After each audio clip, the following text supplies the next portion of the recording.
Hello everyone, welcome to Study IQ. आज से लगभग कुछ हफ्ते पहले मैंने champions of GK series start की थी, जिसमें मेरा ये प्रयास है कि आपको जीके में बेहतर बनाया जाए।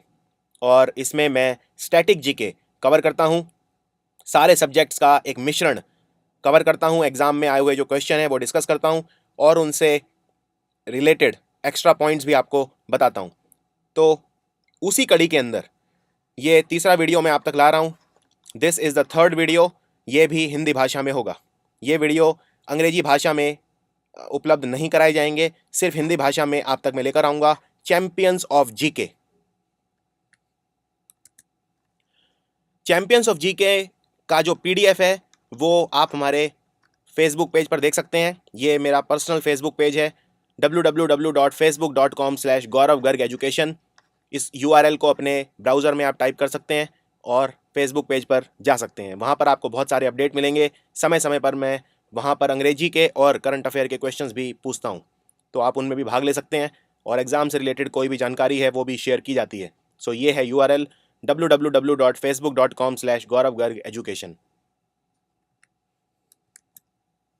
और हमारा जो पेन ड्राइव कोर्स है इसमें आपको कंप्लीट कवरेज मिलेगा एसएससी सीजीएल का, सीएचएसएल या फिर किसी भी बैंक एग्जाम, आईबीपीएस पीओ या क्लर्क, एसबीआई पीओ और क्लर्क, इनका कंप्लीट पेन ड्राइव है। इसमें जितना भी कोर्स है पूरा वीडियोस के रूप में कवर किया गया है। अगर आप ये पेन ड्राइव खरीदना चाहते हैं तो आपको ये नंबर कॉल करना होगा 9716523859, या फिर आप मुझे ईमेल भी कर सकते हैं gaurav.studyiq@gmail.com। कम समय में अपना स्कोर बढ़ाने का, अपने कंसेप्ट क्लियर करने का ये एक बहुत असरदार तरीका है। तो चलिए अब मैं ज़्यादा विलंब ना करते हुए शुरू करता हूँ। पहला जो सवाल है ये बायोलॉजी से है। आप इसको फिज़िक्स में भी कैटेगराइज कर सकते हैं क्योंकि फिज़िक्स से भी इसका काफ़ी बड़ा रिश्ता है इस सवाल का। तो सवाल ये है कि जब आंखें, कोई भी आंख है, अगर वो नज़दीक का तो देख पाती है लेकिन दूर का नहीं देख पाती, उस रोग को क्या कहा जाता है? मैं रिपीट करता हूँ सवाल। अगर कोई आंख पास का देख लेती है, दूर का नहीं देख पाती, उसको क्या कहा जाता है? उसको हम कहते हैं मायोपिया। याद रखिए, दो डिजीज़ होते हैं आंखों में दूरी के, एक होता है मायोपिया और एक होता है हाइपर मेट्रोपिया। कई जगह इसे हाइपर मेट्रोपिया, इसके अलग अलग नाम है, लेकिन जो सबसे ज़्यादा चलित नाम है वो है हाइपर मेट्रोपिया। मायोपिया मतलब होता है जब आपको नियर का दिखाई देता है साफ साफ, लेकिन दूर का आप नहीं देख पाते। हाइपर मेट्रोपिया होता है जब आप दूर का देख लेते हैं, पास का नहीं देख पाते। मैं आपको थोड़ा सा इसके बारे में कंसेप्ट आपका क्लियर कर देता हूँ। मेरी ड्राइंग ज़्यादा अच्छी नहीं है, लेकिन मैं एक आँख यहाँ पे बनाऊँगा आपके लिए। ये हमारी आँख है, ये हमारी सीलियरी मसल्स हैं, बीच में होता है लेंस। आँख का जो लेंस है ये कन्वेक्स लेंस होता है। याद रखिए, कन्वेक्स लेंस है ये। लेंस भी कई तरह के होते हैं। लेंस और मिरर में ये फ़र्क है कि जो मिरर होता है उसमें से जो किरणें होती हैं वो टकरा के वापस आ जाती हैं, लेकिन जो लेंस होता है उसमें से जो किरणें हैं वो टकरा के उसमें से आर पार हो जाती हैं। तो ये फ़र्क है मिरर और लेंस के अंदर। आँख का जो लेंस है ये होता है कन्वेक्स लेंस। अब मान लीजिए इसमें से ये रोशनी आई बाहर से, और आँख का जो सफ़ेद वाला हिस्सा होता है, मैं अगर ये सामने से आँख बनाता हूँ, आँख के बीच में ये काला हिस्सा होता है और ये साइड में सफ़ेद, सफ़ेद हिस्से को कहते हैं स्क्लेरा। बीच वाला हिस्सा है, इसको बोलते हैं आइरिस, IRIS, आइरिस। और आइरिस के बीच में भी एक और बिल्कुल काला हिस्सा होता है जिसे बोलते हैं प्यूपिल। और प्यूपिल का काम होता है आँख में कितनी रोशनी जाए इसे चेक करना। अगर बहुत आप अंधेरे कमरे में हैं तो प्यूपिल बड़ा हो जाता है, जिससे ज़्यादा रोशनी, जिससे कम रोशनी में भी आप देख सकें। और अगर आप मान लीजिए सूरज की ओर देख रहे हैं तो आपकी आंखें खुलेंगी ही नहीं, बंद रहेंगी, क्योंकि प्यूपिल बहुत छोटा हो जाएगा एक तो, और ज़्यादा लाइट आपकी आंखों में ना जाए जिससे आपकी आंखें डैमेज हो सकती हैं, उनको नुकसान हो सकता है, इसलिए प्यूपिल छोटा हो जाएगा। कभी भी आप किसी आंखों के डॉक्टर के पास जाते हैं तो सबसे पहले वो आंखों में टॉर्च मार के आपका प्यूपिल चेक करता है। वो आंखों में जब टॉर्च मारता है तो आपका जो प्यूपिल है इसका साइज़ छोटा हो जाता है, बिल्कुल छोटा हो जाता है। तो अब ये रोशनी आंखों में जब जा रही है तो ये कन्वर्ज होती है। ध्यान से सुनिए, अब ये कंसेप्ट कन्वर्ज होती है, और आंख का जो पर्दा है ये पीछे होता है, इसे बोलते हैं रेटिना। अब मायोपिया के अंदर जो इमेज है, आप जानते हैं हमारी जो आंख है इसके अंदर जो इमेज बनती है वो उल्टी बनती है। फॉर एग्जाम्पल, अगर आप यहाँ पे ऐसे किसी पेड़ को देख रहे हैं तो जो पेड़ यहाँ बनेगा वो बनेगा उल्टा, और इसे ऑप्टिक नर्व हमारे ब्रेन तक ले जाती है, और ऑप्टिक नर्व जब ब्रेन तक ले जाती है तो ये पेड़ वापस सीधा हो जाता है क्योंकि इमेज इंटरप्रेट होती है। इसके बाद ये कन्वर्ज होगी और कन्वर्ज होके अपने स्थान से पहले इमेज बन जाएगी यहाँ कहीं पर। यानी कि अगर मुझे मायोपिया को ठीक करना है तो मुझे, जब ये दो किरणें हैं और ये अगर दोनों एक दूसरे की तरफ आती हैं तो इसे कहते हैं कन्वर्ज, और अगर दो किरणें दूर जाती हैं तो इसे कहते हैं डाइवर्ज। तो मुझे इन्हें थोड़ा सा डाइवर्ज करना है, थोड़ा सा डाइवर्ज करना है, जिससे ये अपने स्थान पे यानी रेटिना पर्दे के ऊपर इमेज बना सकें और मेरा विकार ठीक हो सके। इसीलिए मैं यूज़ करता हूँ कनकेव लेंस। मायोपिया को ठीक करने के लिए मुझे चाहिए एक डाइवर्जिंग लेंस, यानी मैं यूज़ करूँगा कनकेव लेंस। और बिल्कुल इसका उल्टा है हाइपरमेट्रोपिया में। हाइपरमेट्रोपिया में यहाँ पीछे रेटिना के भी पर्दे के पीछे इमेज बनती है, तो मुझे चाहिए कि ये कन्वर्ज हो जाएं, यानी जो दो किरणें हैं ये जल्दी एक दूसरे के पास आ जाएं जिससे रेटिना पर इमेज बन सके। इसलिए मैं यूज़ करता हूं कन्वेक्स लेंस। हाइपरमेट्रोपिया को ठीक करने के लिए मैं यूज़ करता हूं कन्वेक्स लेंस, मायोपिया को ठीक करने के लिए मैं यूज़ करता हूं कनकेव लेंस। तो ये कंसेप्ट आपका बहुत सॉलिड होना चाहिए। तो ये कुछ आंखों की ये चीज़ें हैं। ये आगे एक्वस ह्यूमर होता है, पीछे विट्रस ह्यूमर होता है, और ये सीलियरी मसल्स होती हैं। अगर आप मान लीजिए कम उम्र में चश्मा लगता है तो मायोपिया होता है, यानी माइनस का नंबर लगता है। जनरली अगर 19 साल से पहले या 20 साल से पहले चश्मा लगता है तो हमेशा माइनस का नंबर मिलता है, क्योंकि मायोपिया होता है, दूर का नहीं दिखता लेकिन पास का दिखता है। बड़ी उम्र में जनरली चश्मा जब लगता है तो हाइपरमेट्रोपिया यानी प्लस का नंबर होता है आपका। चलिए आगे बढ़ते हैं। मुंद्रा पोर्ट भारत के किस राज्य में है? पोर्ट मतलब होता है बंदरगाह। बंदरगाह मतलब होता है जहाँ पे जहाज में सामान चढ़ता और उतरता है, उसे बोलते हैं बंदरगाह।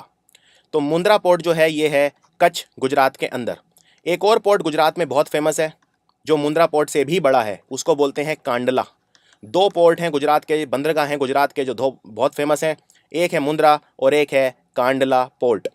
इसके अलावा भारत में और भी बहुत फेमस पोर्ट हैं, चाहे वो पश्चिमी तट पर हों चाहे वो पूर्वी तट पर हों। पूर्वी तट पर अगर मैं बात करूं तो उड़ीसा में है पैराद्वीप पोर्ट, और जो पश्चिमी तट की अगर मैं बात करूं तो फेमस पोर्ट पूर्वी में एक कोलकाता पोर्ट भी है, जहाँ पे हमारा जापान से बिजनेस होता है क्योंकि जापान हमारे पूर्व में।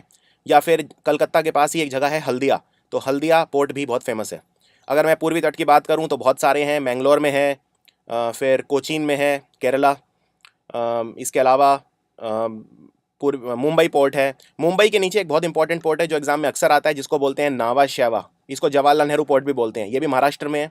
और नावा शेवा फास्टेस्ट ग्रोइंग पोर्ट्स में से एक है, क्योंकि जो मुंबई का ट्रैफिक है अब यहाँ पे डाइवर्ट हो जाता है। मुंबई जो पोर्ट है उस पर ट्रैफिक बहुत ज़्यादा रहता है, इसलिए नावा शेवा या जवाहरलाल नेहरू पोर्ट पर उसका ट्रैफिक डाइवर्ट हो जाता है। अगला सवाल, तुंगाभद्रा नदी, तुंगाभद्रा जो नदी है ये कौन सी नदी की सहायक नदी है? सहायक नदी मतलब जो उसमें से पानी निकाल लेती है। दो होती हैं, एक होती है डिस्ट्रीब्यूटरी, एक होती है ट्रिब्यूटरी। ट्रिब्यूटरी नदी में हमेशा पानी जोड़ती है। ये अगर मेन नदी है और इसमें कोई सहायक नदी आती है तो इसमें पानी ऐड होगा। डिस्ट्रीब्यूटरी क्या करेगी? इस नदी का पानी ले जाएगी। जैसे डिस्ट्रीब्यूटरी का आपको एक एग्जांपल देता हूँ, गंगा का जो पानी है वो हुगली ले जाती है निकाल के, यानी वो एक डिस्ट्रीब्यूटरी है। लेकिन जो नदी जो सहायक नदियाँ हैं वो बहुत सारी हैं। तो कृष्णा की जो सहायक नदियाँ हैं वो भी बहुत सारी हैं, जिनमें मुख्य हैं जैसे भीमा नदी है। भीमा नदी इसकी सहायक नदी है। तुंगाभद्रा भी कृष्णा की सहायक नदी है। कृष्णा नदी की एक और इम्पॉर्टेंट सहायक नदी है जो है मूसी। मूसी नदी के किनारे हैदराबाद है। तो किस नदी के किनारे कौन सा शहर है ये बहुत इंपॉर्टेंट है। जैसे यमुना नदी है, यमुना नदी की एक सहायक नदी है। जैसे काली सिंध या बनास नदी, या फिर जो कैन रिवर है वो भी यमुना नदी की सहायक नदी हैं। तो इस तरह से सबके नाम आपको पता होने चाहिए। जैसे एग्जाम में सीधा क्वेश्चन आएगा, शिप्रा नदी किसकी सहायक नदी है? तो शिप्रा नदी यमुना की सहायक नदी है, और शिप्रा नदी के किनारे कुंभ का मेला लगता है उज्जैन के अंदर। तो इस तरह से रिवर्स ऑफ इंडिया एक बहुत बड़ा टॉपिक है। हमारे जो पेन ड्राइव कोर्स है ज्योग्राफी में आप ये टॉपिक बड़ी आसानी से 30 मिनट के अंदर खत्म कर सकते हैं। नेक्स्ट सवाल, IMF यानी इंटरनेशनल मॉनेटरी फंड, अंतर्राष्ट्रीय मुद्रा कोष, इसका चीफ कौन है? चीफ या आप इसको मैनेजिंग डायरेक्टर भी बोल सकते हैं। ये हैं मशहूर फ्रांस की लॉयर और पॉलिटिशियन क्रिस्टीन लागार्डे। 2011 में ये बनी थी और तब से लेके अब तक ये हैं, सक्रिय हैं। क्रिस्टीन लागार्डे, इनका कार्यकाल खत्म हो गया था लेकिन दोबारा इन्हें चुन लिया गया है। तो IMF का चीफ ये लगातार 2 बार बनी है। इसी साल 2016 के अंदर इन्हें दोबारा चुन लिया गया है। पिछले साल ये भारत दौरे पर भी आई थी। अंतर्राष्ट्रीय मुद्रा कोष का हेडक्वार्टर है वॉशिंगटन DC, जो कि अमेरिका की राजधानी है। और IMF बना क्यों था, इस पे भी आपको कुछ पॉइंट्स पता होने चाहिए। आईएमएफ बना था जो यूरोप के देश हैं उन्होंने बनाया था कि एक दूसरे की मदद करने के लिए, एक दूसरे की अर्थव्यवस्था को बढ़ाने के लिए, एक दूसरे की सहायता करने के लिए, एक गरीबी दूर करने के लिए। तो बहुत सारे पर्पस थे आईएमएफ के बनने के लिए। इसी तरह से वर्ल्ड बैंक का निर्माण भी इन्हीं कारणों के लिए किया गया था। वर्ल्ड बैंक और आईएमएफ दोनों बहुत ही सिमिलर हैं। वर्ल्ड बैंक के अंदर जो सबसे ज़्यादा हिस्सा है वो है अमेरिका का, और आईएमएफ के अंदर भी अमेरिका का और यूरोप का सबसे ज़्यादा हिस्सा है। और हमारे कुछ अपने फिर एशियन बैंक्स भी हैं, एशियन इन्वेस्टमेंट इंफ्रास्ट्रक्चर बैंक या एशियन डेवलपमेंट बैंक या फिर न्यू डेवलपमेंट बैंक। तो इन पे भी आपको पूरी नॉलेज होनी चाहिए। हुमायूं का मकबरा कहाँ पर है? हुमायूं का मकबरा, ये तो बहुत आसान सवाल है। हुमायूं का मकबरा है नई दिल्ली के अंदर। याद रखिए, आपकी जो प्रिपरेशन होनी चाहिए वो बहुत गहराई में होनी चाहिए, बहुत डीप होनी चाहिए। अब इस तरह के सवाल एग्जाम में नहीं आते कि कुतुब मीनार कहाँ है या कुतुब मीनार किसने बनवाया। आपकी प्रिपरेशन बहुत डीप होनी चाहिए। डीप से मेरा मतलब क्या है? जैसे डीप से मतलब मेरा ये है कि आपको उन सवालों के जवाब पता होने चाहिए जो दूसरों को नहीं पता, क्योंकि हर कोई उतनी मेहनत नहीं कर पाता, उतनी गहराई में नहीं पढ़ पाता। अगर आपकी प्रिपरेशन डीप है तो आप काफ़ी कॉन्फिडेंस के साथ, आत्मविश्वास के साथ एग्ज़ाम के अंदर जाएंगे और फिर आपका सिलेक्शन भी होने से कोई रोक नहीं सकता। तो अपना चयन सुनिश्चित करने के लिए ज़रूरी है कि आप गहराई से पढ़ें। हुमायूं का मकबरा है नई दिल्ली के अंदर। लेकिन मान लीजिए अगर मैं आपसे पूछूं कि अढ़ाई दीन का झोपड़ा कहाँ पर है? अढ़ाई दीन का झोपड़ा, तो हो सकता है आप में से किसी ने इसका नाम भी ना सुना हो। अगर आपने हिस्ट्री डीप में पढ़ी है तो ही आप इसको आंसर कर पाएंगे। अढ़ाई दीन का झोपड़ा एक मस्जिद है जो अजमेर के अंदर है, राजस्थान के अंदर। इसी तरह अगर मैं आपसे पूछूं धूली कट्टा कहाँ पर है? धूली कट्टा करीमनगर में है, या फिर कुशीनगर में क्या है, या मक्का मस्जिद कहाँ पे है? तो हैदराबाद में है। इस तरह से थोड़ा सा आपको डीप पढ़ना है। Next question, number of bones in spinal cord. Spinal cord के अंदर कितनी बोन्स होती हैं? शायद ये सवाल ये पूछना चाह रहे हैं कि हमारी स्पाइन में कितनी बोन्स होती हैं, क्योंकि स्पाइनल कॉर्ड में कोई बोन नहीं होती। स्पाइनल कॉर्ड नर्वस सिस्टम का हिस्सा है। लेकिन सवाल को कई बार इस तरह से आपको खुद समझना पड़ेगा। स्पाइन यानी हमारा मेरुदंड, पीछे रीढ़ की हड्डी, स्पाइन। तो जो स्पाइन है इसके अंदर होती है स्पाइनल कॉर्ड, जो हमारे नर्वस सिस्टम का हिस्सा है। इसमें जो नर्व्स हैं वो आती हैं, नसें, और नीचे कोडा इक्विना में ख़त्म हो जाती हैं। यहाँ पे इसके 5 हिस्से होते हैं। ऊपर से आप गर्दन से स्टार्ट कर सकते हैं, सर्वाइकल, फिर थोरैसिक। थोरैसिक वाला जो हमारे फेफड़ों और हार्ट वाला हिस्सा है वो थोरैसिक है। सर्वाइकल गर्दन वाला है। फिर लंबर, सैक्रल और कॉडल। कॉडल इसे टेल वर्टिब्रा बोलते हैं। इसमें 4 हड्डियां होती हैं जो मिलकर एक हड्डी बनाती है, जिसे बोलते हैं कोकेक्स या कोकाजल वर्टिब्रा। ये वेस्टिजियल होती है हमारी बॉडी में, यानी इसका कोई काम नहीं होता। इसके ऊपर सैक्रल, फिर लंबर। लंबर सबसे मजबूत होता है, और लंबर इसीलिए हमारी जो रीढ़ की हड्डी है वो बहुत मजबूत होती है। फिर है थोरैसिक, और ऊपर है सर्वाइकल। सर्वाइकल का जो पहला वर्टिब्रा होता है उसे बोलते हैं एटलस, जिस पे पूरा वेट होता है। हमारा जो मस्तिष्क है, हमारा जो क्रेनियम है, उसका जो वेट होता है वो एटलस के ऊपर होता है, इसलिए बहुत मजबूत होता है। और जो दूसरा है उसको बोलते हैं एक्सिस। तो ये आपको याद रखना है, एटलस और दूसरे वाला सर्वाइकल वर्टिब्रा यानी C2, इसे बोलते हैं एक्सिस। C1 को बोलते हैं एटलस। और स्पाइनल कॉर्ड में ये बड़ा आसान तरीका आपको याद रखने का बताता हूँ। एक फॉर्मूला याद रख लीजिए, 712 554, 7 12 554। टोटल इनको कर लीजिए, 33 आ जाएगा। सर्वाइकल में 7 हड्डियां होती हैं, थोरैसिक में 12, लंबर में 5, सैक्रल में 5 और कॉडल में 4, तो टोटल 33। और हमारी पूरी बॉडी में 206 हड्डियां होती हैं। हमारी बॉडी में 639 मसल होती हैं। तो ये कुछ बायोलॉजी की चीज़ें हैं जो आपको स्केलेटल सिस्टम में पता होनी चाहिए। महाभारत का जो युद्ध है वो कितने दिन चला? महाभारत का युद्ध चला 18 दिन, 18 डेज। ये सिर्फ एक स्ट्रेट फॉरवर्ड फैक्चुअल क्वेश्चन है, ये आपको याद रखना है।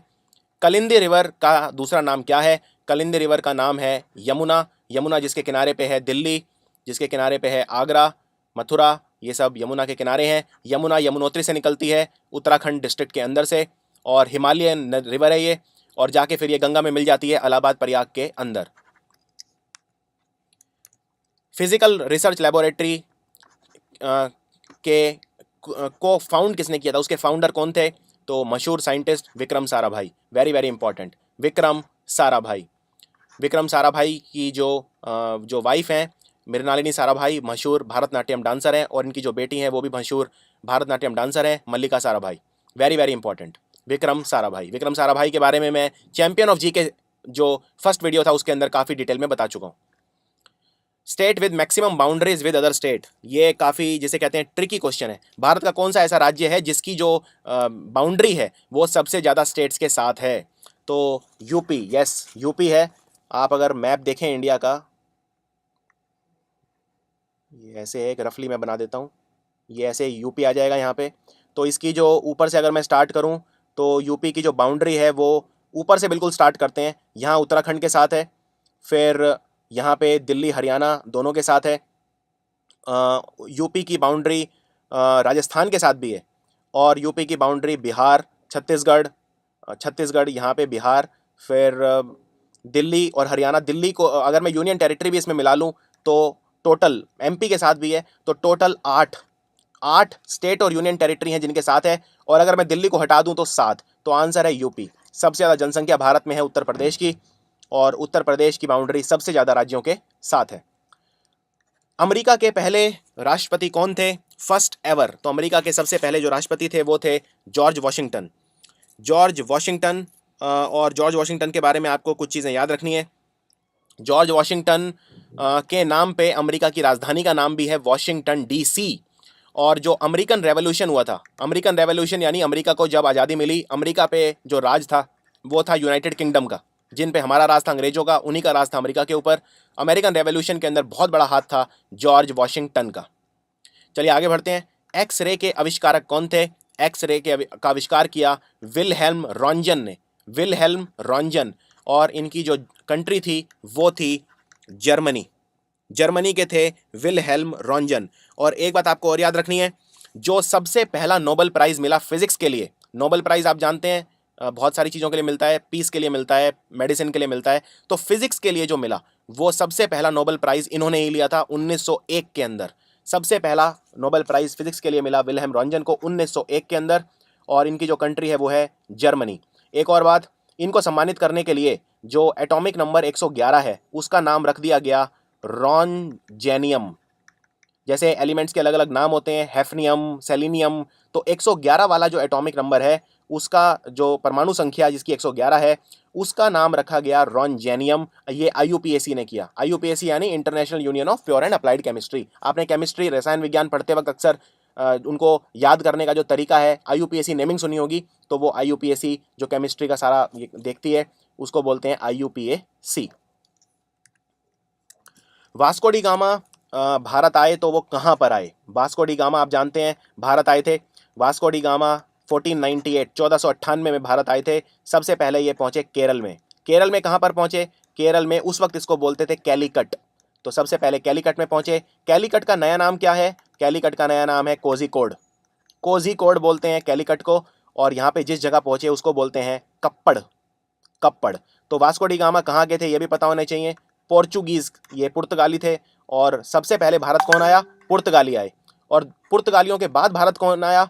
तो याद रखिए डच आए। डच बोलते हैं हॉलैंड के लोगों को, हॉलैंड या नेदरलैंड, हॉलैंड या नेदरलैंड के लोगों को बोला जाता है डच।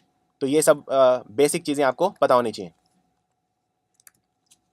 मोहम्मद हिदायतुल्लाह कौन है? बहुत इंपॉर्टेंट का सवाल है हमारी राजनीति से, पॉलिटी से। आपको याद हो हमारे जो राष्ट्रपति थे जाकिर हुसैन, उनकी डेथ हो गई थी। He died in harness. Died in harness मतलब वो कार्यरत थे जब उनकी डेथ हो गई। He was in office when he died. तो राष्ट्रपति पद के पे रहते हुए उनकी जो मृत्यु हो गई थी। और जाकिर हुसैन जब थे तो हमारे जो उपराष्ट्रपति थे वो थे वीवी गिरी साहब। वीवी गिरी हमारे वाइस प्रेसिडेंट थे। और आप जानते हैं ये रूल होता है कि अगर जब वाइस प्रेसिडेंट अपना इस्तीफा दे देता है या उसकी मृत्यु हो जाती है या किसी कारण से वो इम्पीच हो जाता है तो वाइस प्रेसिडेंट एक्टिंग प्रेसिडेंट की भूमिका निभाता है। लेकिन अगर वाइस प्रेसिडेंट प्रेसिडेंट के चुनावों में खड़ा होना चाहता है तो उसे वाइस प्रेसिडेंट के पद से इस्तीफा देना पड़ता है। तो वीवी गिरी ने रिजाइन कर दिया। और अगर प्रेसिडेंट अवेलेबल नहीं है, वाइस प्रेसिडेंट भी अवेलेबल नहीं है, तो जो चीफ जस्टिस होता है भारत का, जो सुप्रीम कोर्ट का मुख्य न्यायमूर्ति होता है, वो एक्टिंग प्रेसिडेंट की भूमिका निभाता है। तो कुछ दिनों के लिए जो मोहम्मद हिदायतुल्लाह थे वो हमारे प्रेसिडेंट रहे, एक्टिंग प्रेसिडेंट रहे। ये आपको याद रखना है। और ये भारत के 11वें चीफ जस्टिस थे। एक बात और, मोहम्मद हिदायतुल्लाह बाद में हमारे वाइस प्रेसिडेंट भी बन गए थे। तो ये अकेले ऐसे व्यक्ति हैं जो भारत के वाइस प्रेसिडेंट भी रहे हैं, प्रेसिडेंट भी रहे हैं और चीफ जस्टिस भी रहे हैं, तीनों रहे हैं। Mohammad Hidayatullah, very very important. अगला सवाल ये ग्लोबल पॉलिटी से है। श्रीलंका की पहली महिला प्राइम मिनिस्टर कौन रहीं? First women prime minister of Sri Lanka. तो श्रीलंका की आपने एक प्रेसिडेंट सुना होगा। श्रीलंका की एक प्रेसिडेंट हैं जिनका नाम है चंद्रिका कुमारातुंगा। चंद्रिका कुमारातुंगा 11 साल तक 1994 से लेकर 2005 तक ये श्रीलंका की राष्ट्रपति थी, प्रेसिडेंट थी। इनकी मदर हैं ये श्रीमा भंडार नाइके। ये श्रीलंका की पहली प्रधानमंत्री थी। श्रीलंका की ही नहीं, पूरी दुनिया की पहली महिला प्रधानमंत्री थी श्रीमा भंडार नाइके। ये तब बनी थी जब इनके जो हस्बैंड थे वो भी श्रीलंका के प्रधानमंत्री थे, और उनको उनकी हत्या कर दी गई थी। उनका नाम था सोलोमन भंडार नाइके। 1959 के अंदर उनकी हत्या कर दी गई थी, और तब जो श्रीलंका के प्रधानमंत्री पद का भार संभाला श्रीमा भंडार नाइके ने। तो ये सारी डिटेल आपको याद रखनी है। और चंद्रिका कुमार तुंगा जो हैं ये यानी कि इनके जो दोनों पेरेंट्स हैं दोनों ही श्रीलंका के प्रधानमंत्री थे, श्रीमा भंडार नाइके और सोलोमन भंडार Nike. Very very important. Next question, जो तारे हैं वो चमकते क्यों हैं? तो तारों की जो ऊर्जा है वो कहाँ से आती है? आप जानते हैं कि जो सूरज है, सूरज भी एक तारा ही है, सूरज को स्टार बोलते हैं। और धरती के जो सबसे नज़दीक जो तारा है वो है प्रॉक्सिमा सेंचुरी, प्रॉक्सिमा सेंचुरी। और धरती के जो दूसरा सबसे नज़दीक है वो है अल्फा सेंचुरी। तो ये कुछ याद रखनी है चीज़ें आपको नक्षत्र से। तारे क्यों चमकते हैं? तारों के ऊपर होता है नाभिकीय संलयन यानी थर्मोन्यूक्लियर फ्यूजन, नाभिकीय संलयन। तो इसमें जो दो छोटे जो तत्व हैं, रेडियोधर्मी तत्व या किसी भी तरह के तत्व हो सकते हैं, भारी तत्व हो सकते हैं। जैसे सूरज के ऊपर हाइड्रोजन मिलके क्या बनाता है? हीलियम, और साथ में एनर्जी निकलती है। इसी तरह से ज़्यादातर तारों के ऊपर थर्मोन्यूक्लियर फ्यूजन होता है, नाभिकीय संलयन होता है। इसमें जो छोटे छोटे जो तत्व हैं वो होके बड़े तत्व बनाते हैं। फ्यूजन के अंदर कोई भी रेडियोधर्मी किरणें नहीं निकलती हैं, लेकिन जब फिशन होता है तो जरूर रेडियोधर्मी किरणें निकलती हैं। ये एक इंपॉर्टेंट डिफरेंस है फिशन और फ्यूजन में। तो जो फ्यूजन होता है, जैसा मैंने बताया, हाइड्रोजन मिलकर हीलियम बनाता है। यही सिद्धांत यूज हुआ है हाइड्रोजन बम के अंदर। हाइड्रोजन बम के अंदर जो ये रिएक्शन होती है ये चेन रिएक्शन हो जाती है, इसलिए हम इसे कंट्रोल नहीं कर सकते, तो बेहद तबाही मचाता है। लेकिन जो न्यूक्लियर रिएक्टर होते हैं उनके अंदर हम फिशन रिएक्शन यूज कर लेते हैं। फ्यूजन रिएक्शन बहुत हाई टेम्परेचर पे होती है, इसलिए न्यूक्लियर रिएक्टर के अंदर हम फिशन रिएक्शन यानी नाभिकीय विखंडन प्रेफर करते हैं, नाभिकीय संलयन प्रेफर नहीं करते हैं। बैंक्स बोर्ड ब्यूरो का पहला चेयरमैन कौन है? बैंक्स बोर्ड ब्यूरो के जो चेयरमैन है एक बेहद ईमानदार व्यक्ति हैं, विनोद राय। इन्होंने एक किताब भी लिखी है, not just the accountant, not just the accountant. आप भी ये जरूर पढ़िए। मेरा अच्छा सौभाग्य था कि मैंने ये किताब पिछले साल पढ़ी थी। और विनोद राय जो थे ये भारत के 11वें कंट्रोलर एंड ऑडिटर जनरल थे, CAG। और जितने भी उस वक्त की जो सरकार थी UPA 2, उसके जितने भी जो स्कैम हुए, जितने भी जो करप्शन के जो भ्रष्टाचार के जो केसेस थे वो इन्होंने अनकवर किए थे, उसमें बहुत बड़ी भूमिका निभाई थी। जैसे आपको याद हो जब 2G स्कैम हुआ था तो उसमें हमारे CAG ने रकम दी कि 1,76,000 करोड़ रुपीज़ का भारत को जो एक्सचेकर है उसमें लॉस हुआ। ये भी विनोद राय ने कहा था। विनोद राय भारत के 11वें कंट्रोलर एंड ऑडिटर जनरल थे और बैंक्स बोर्ड ब्यूरो के पहले चेयरमैन। और इनका जो बैंक्स बोर्ड ब्यूरो बनाया, इसके कई सारे पर्पज़ हैं। ये मिनिस्ट्री ऑफ फाइनेंस ने बनाया है। इसके बहुत सारे रीज़न है कि क्यों बनाया गया है। बैंक्स बोर्ड ब्यूरो इसलिए बनाया गया है कि हमारे जो बैंक हैं उनका किसी तरह से मर्जर कर दिया जाए, एक कंसोर्टियम बना दिया जाए, और इस वजह से जो घाटा है वो कम होगा, जो बैड लोन्स हैं वो कम होंगे। हमारे जो 27 बैंक हैं उनको मर्ज कर दिया जाए। तो विनोद राय ने कहा है कि जो 27 बैंक हैं उनको मर्ज करके 6 बैंक्स में कन्वर्ट किया जाएगा। अजंता की गुफाएं कहाँ पर हैं? अजंता और एलोरा दो गुफाएं बहुत फेमस है महाराष्ट्र के अंदर, दोनों ही महाराष्ट्र में हैं। और जिस डिस्ट्रिक्ट के अंदर हैं उसको बोलते हैं औरंगाबाद। औरंगाबाद के अंदर ही हैं अजंता गुफाएं और औरंगाबाद के अंदर ही हैं एलोरा गुफाएं। महाराष्ट्र के अंदर जो ये दोनों गुफाएं हैं ये बहुत इंपॉर्टेंट हैं। एलोरा की जो गुफाएं हैं ये बनवाई थी राष्ट्रकूट डायनेस्टी ने, राष्ट्रकूट वंश हुआ था, राष्ट्रकूट वंश ने बनवाई थी एलोरा की गुफाएं। और जो अजंता की गुफाएं हैं ये बुद्ध धर्म की गुफाएं हैं। बुद्धिस्ट जो इनमें आर्किटेक्चर है वो है, आर्किटेक्चर यानी कि जो वास्तुशिल्प है, जो शिल्पकारी इसके अंदर हुई है वो बुद्ध धर्म की हुई है। अजंता की गुफाएं और एलोरा की गुफाएं। एक बात और, ये दोनों की दोनों हैं यूनेस्को वर्ल्ड हेरिटेज साइट, यानी यूनेस्को ने इन्हें विश्व की धरोहर घोषित किया है। यूनेस्को यानी कि United Nations Educational Scientific and Cultural Organization, जिसका हेडक्वार्टर कहाँ पर है? इसका यूनेस्को का हेडक्वार्टर है पेरिस के अंदर, जो कि राजधानी है फ्रांस की। ये सब चीज़ें बेसिक हैं, आपको याद रखनी है। और जो नए नए धरोहर हैं वो भी आपको याद रखने हैं। जैसे आप जानते हैं कि अभी अभी जो कंचनजंगा जो पार्क है उसको धरोहर घोषित किया गया है। चंडीगढ़ के अंदर जो बिल्डिंग है, सरकारी बिल्डिंग, कैपिटल कॉम्प्लेक्स, ले कॉर्बूसिए ने जो डिज़ाइन किया था उसको भी किया गया है। और हमारी जो नालंदा यूनिवर्सिटी है बिहार के अंदर, उसे भी यूनेस्को ने वर्ल्ड हेरिटेज साइट घोषित किया है। सबके नाम पता होने चाहिए आपको, सारी लोकेशन पता होनी चाहिए, जितनी भी हमारी धरोहर है वो आपको पता होनी चाहिए। जो इंसेक्ट होता है, जो कीड़े, जो छोटे मोटे कीड़े होते हैं इंसेक्ट, जब वो काटते हैं तो वहाँ पे स्वेलिंग आ जाती है, इन्फ्लेमेशन हो जाता है, क्योंकि उनका जो डंक होता है उसके अंदर होती है फॉर्मिक एसिड। फॉर्मिक एसिड क्या होती है? फॉर्मिक एसिड होती है HCOOH। HCOOH 1 कार्बन की एसिड है ये, और अगर आप इसमें CH2 जोड़ दें, CH2 फंक्शनल ग्रुप होता है रसायन में, अगर आपको अगला जो सक्सेसर है वो बनाना होता है, तो यानी जो CH3COH है अगली है, उसे बोलते हैं एसिटिक एसिड या इथेनोइक एसिड। और फॉर्मिक एसिड का दूसरा नाम है मीथेनोइक एसिड। जैसे अगर आपको चींटी काट ले तो वहाँ पे पूरा लाल हो जाता है, क्यों? क्योंकि उसके डंक के अंदर होती है फॉर्मिक एसिड। तो जो स्टिंग ऑफ एंट है उसके अंदर होती है फॉर्मिक एसिड। इंसेक्ट्स का जो स्टिंग होता है, जो डंक होता है, उसके अंदर होती है फॉर्मिक एसिड, या इसको बोलते हैं मीथेनोइक एसिड। Methanoic acid. ये जो फंक्शनल ग्रुप है इनके अंदर वो होता है COOH, जिसे बोलते हैं कार्बोक्सिल ग्रुप, कार्बोक्सिलिक एसिड। और इसमें 2-3 तरह के फंक्शनल ग्रुप आपको याद रखने हैं। जैसे एक होता है अल्कोहल, अल्कोहल का होता है OH, जो हम शराब पीते हैं वो होती है जिसे बोलते हैं एसीटोन, एसिटाइल अल्कोहल। एसीटोन नहीं, एसीटोन कीटोन होता है, एसिटाइल अल्कोहल। 2 तरह की शराब होती है, एक होती है मिथेनॉल, एक होती है इथेनॉल। जो पीने वाली शराब है वो होती है इथेनॉल, या जिसे इथाइल अल्कोहल भी कहते हैं। और जो मिथाइल अल्कोहल है ये होती है डेंजरस, ये जहरीली होती है। कई बार आप न्यूज़ में सुनते होंगे कि जहरीली शराब पीने से लोग मरे, तो वो मिथाइल अल्कोहल पी लेते हैं इथाइल अल्कोहल की बजाय। और जो हम स्पिरिट यूज़ करते हैं, जैसे जो हम रोशनी पैदा करने के लिए दिए जलाते हैं, या जो बहुत सारे इनमें हम जो जलाने के लिए स्पिरिट यूज़ करते हैं, उसके अंदर मिथेनॉल हम मिक्स कर देते हैं जिससे लोग उसे पिए ना, और उसको पॉइजनस बना दिया जाता है। तो ये सब चीज़ें आपको पता होनी चाहिए। Carboxyl group, functional group, acetone, ether, और इनकी क्या क्या प्रॉपर्टीज़ हैं, इसमें से किस में से फ्रूटी स्मेल निकलती है, तो ये सब चीज़ें आपको पता होनी चाहिए। जैसे एक एस्टर होता है, एस्टर भी आपको याद रखना है। एस्टर के अंदर फ्रूटी स्मेल निकलती है। जब एसिड और अल्कोहल मिलते हैं तो बनता है एस्टर। एस्टर के अंदर जो फंक्शनल ग्रुप है, जैसे कार्बोक्सिल ग्रुप है COH, तो इसमें आप इसको COOR कर दीजिए, तो जैसे CH3COOCH3, तो इसमें जो ये ग्रुप है, आप ये इसमें इथाइल ग्रुप है, आप इसमें मिथाइल ग्रुप भी कर सकते हैं, तो ये बन गया मिथाइल मिथेनॉइड। और अगर इसमें इथाइल ग्रुप डाल देंगे तो बन जाएगा इथाइल इथेनॉइड। आगे बढ़ते हैं। तेलंगाना राज्य जब बना तो कौन सी लोकसभा चल रही थी?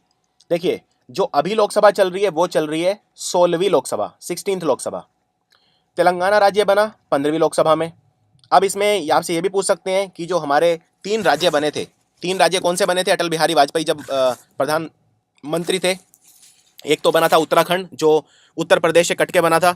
एक बना था झारखंड, जो कि बिहार से कट के बना था। और एक था छत्तीसगढ़, जो मध्य प्रदेश से कट के बना था। तो ये आपसे पूछ सकते हैं कि जब वो 3 राज्य बने तो उस वक्त कौन सी लोकसभा चल रही थी?